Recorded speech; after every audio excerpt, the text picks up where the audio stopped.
গোপালের জন্যে রকমারি খাবার হচ্ছে, ছেনা শীতল, তালের বড়া, তালের লুচি। আপনারা দেখতেই পাচ্ছেন শাশুমাতা জোর কদমে গোপালের জন্য খাবার করে যাচ্ছেন। লুচি ভাজা হয়ে গেছে, চলছে, বড়া হয়ে গেছে, ছেনা শীতল হয়ে গেছে, আলপনা হয়ে গেছে। এই দেখুন আমাদের ছোট্ট গোপাল। গোপালের সোফাটা দেখছেন কি সুন্দর হয়েছে।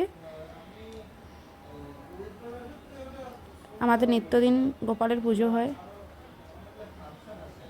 ইনি হচ্ছেন কার্তিক।